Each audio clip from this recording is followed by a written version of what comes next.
Live from Fargo and serving you on TV, online, and on the go.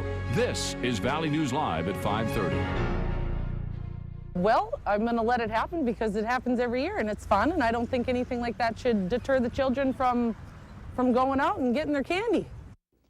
This mom says parents should not let the recent clown sightings in our area and across the country stop them from taking their kids out this Halloween. Good evening, everyone. Thank you for joining us tonight. In Dilworth last night, a teenager reported he was chased by 4 clowns while out running.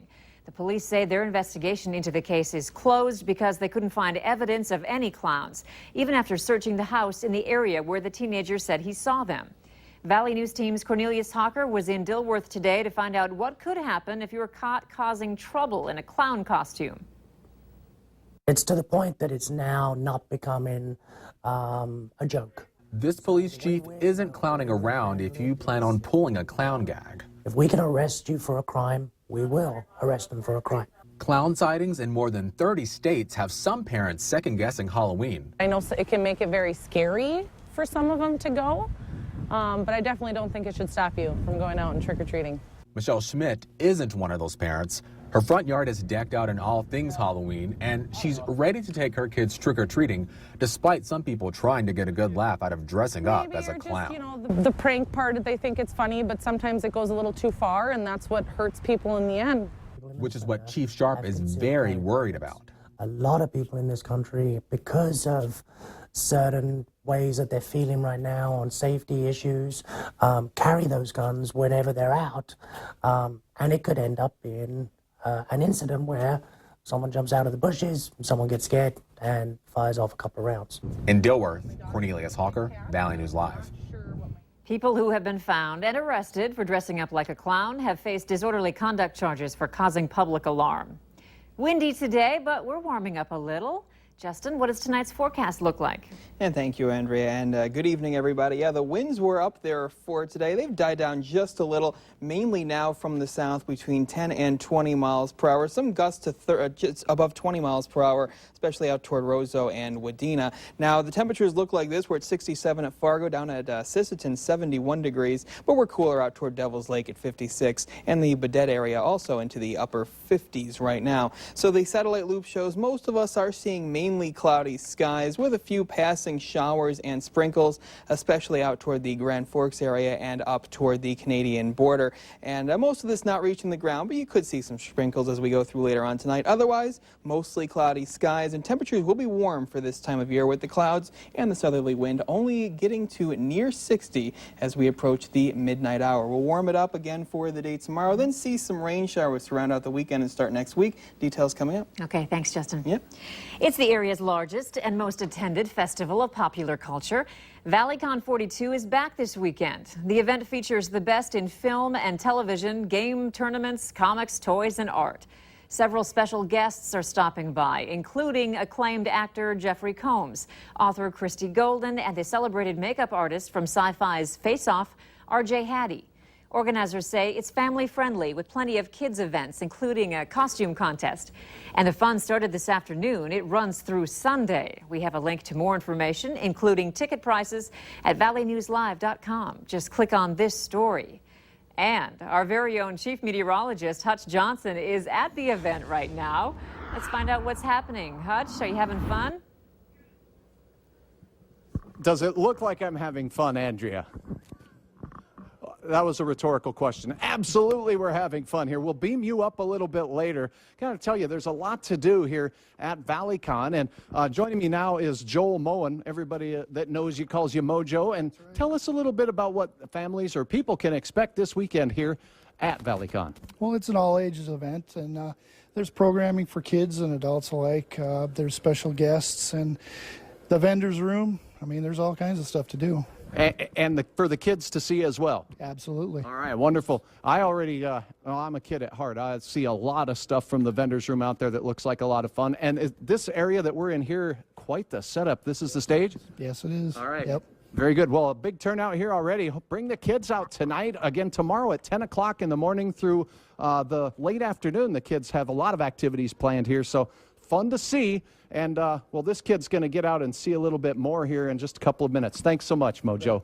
And for you, Andrea, we'll leave you in the studio. I guess you got some more news to do. We won't beam you here just yet. No, but I'll see you a little later. Thank you, Hutch. All right. Floodwaters are still rising in parts of North Carolina that were hit hard by Hurricane Matthew. This same area was hit hard 17 years ago during Hurricane Floyd. The town of Princeville sits on the Tar River, which isn't expected to crest until today. There's water close to the roofs of some structures, and it's sitting at nearly double the flood stage. A St. Thomas, North Dakota man is facing 3 felony charges after suffering a gunshot wound from his wife yesterday morning. Brandon Thompson is being charged with attempted murder, terrorizing, and aggravated assault, plus a misdemeanor charge of reckless endangerment. As Valley News Team's Neil Carlson shows us, the prosecutor says Thompson's wife shot him in self-defense. The sheriff says they've responded to several calls of domestic problems between Brandon Thompson and his wife at their rural farmstead near St. Thomas. Thursday morning, they responded to a call that Brandon Thompson had been shot. St. Thomas, quick response. You're needed at 14419 County Road 3, the Thompson residence, for a male who was shot in the back. It all started when Thompson returned home Thursday morning and found another man with his wife. Court officials say an argument ensued and there was a struggle for a gun. Brandon Thompson wound up being shot by his wife. He suffered a superficial wound and was treated and released from the hospital and booked into jail. Officials say there were 2 guns involved in the incident and 5 shots fired, an incident that ended with Thompson's wife shooting him. There was a struggle involving a gun and shots were fired in self-defense. Thompson's wife and the other man at the scene are not facing any charges, according to court documents just released. Brandon Thompson fired a pistol at the man who was with his wife before the incident ended with his wife shooting him. The Thompson residence, for a male who was shot in the back. From Pembina County, Neil Carlson, Valley News Live. Bail for Thompson is set at $50,000. If he posts bail, he's been ordered to not consume any alcohol or possess a firearm. Thompson has also been ordered to not have any contact with his wife or the other man involved in this incident. The attempted murder charge against him carries a maximum sentence of 20 years in prison. It's one of the most talked about measures in North Dakota this election season. Measure 4 is all about the tax on tobacco products and will impact both traditional and electronic. The current tobacco tax per package of cigarettes is 44 cents. If approved, it would raise it to $2.20. A group put it on the ballot after 2 bills regarding tobacco tax failed in the past legislative session. Our coalition, or none of the members I represent in my different associations, want to see kids start smoking. You know, I'm not going to argue the merits of the health issues associated with tobacco. I'm here to tell you that a 400% tax increase on the sale of a legal product to an adult consumer has never been done before in North Dakota. You know, increasing the tax is going to increase the price of cigarettes. However, we have some of the cheapest tobacco in the nation, and having cheap tobacco is not a good thing. The only winner when it comes to cheap tobacco is the tobacco industry. To read the full measure or learn more about the other measures, visit valleynewslive.com and click on the election tab. Hillary Clinton's campaign staffers discussed withholding emails between her and President Obama as questions began to swirl about her use of a private unsecured server for government business. The revelation came today with the 7th release of emails from the account of Clinton's campaign manager, John Podesta, to staffer Cheryl Mills. The email sent in March of 2015 by Podesta simply reads, "Think we should hold emails to and from POTUS? That's the heart of his executive privilege. We could get them to ask for that. They may not care, but it seems like they will." Mills was a key figure in the FBI investigation into Clinton's private email server and was given immunity from prosecution for her testimony. Other emails show staffers disparaging Catholics and talking about needing to recruit, quote, needy Latinos. Some good news for all you pheasant hunters. Wildlife managers are predicting good hunting when Minnesota's season opens tomorrow. The Department of Natural Resources says the state's pheasant population is up an estimated 29% from last year, thanks to another mild winter and good nesting conditions this spring. From witches to clowns and zombies, one haunted trail will have you screaming in the woods this season, but it's for a good cause. Haunted Trails is put on by volunteers to help raise money for the Agassiz Environmental Learning Center. The nonprofit puts on programs and activities to promote the conservation and education of nature. Groups walk the half-mile trail through the woods just so they can run into all sorts of creatures from the night.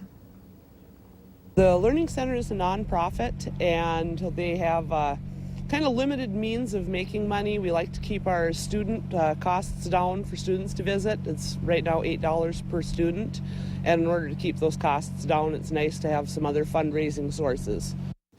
The Haunted Trails will be open from dusk to midnight all Saturdays in October. There are a lot of people and organizations helping the United Way reach its goal this year, but today's fundraiser may be one of the more unusual ones. In fact, the United Way says it is the first of its type ever. The Office Sign Company in downtown Fargo has been hosting a surplus sign sale. They have all kinds of signs, some demos, some with flaws, prototypes, you name it. And if you like it, you could buy it, and you can buy it at a bargain price. The company is doing some house cleaning and thought this would be a good way to get that taken care of and also benefit the United Way in the process. All the money taken in from this sale goes directly to the United Way.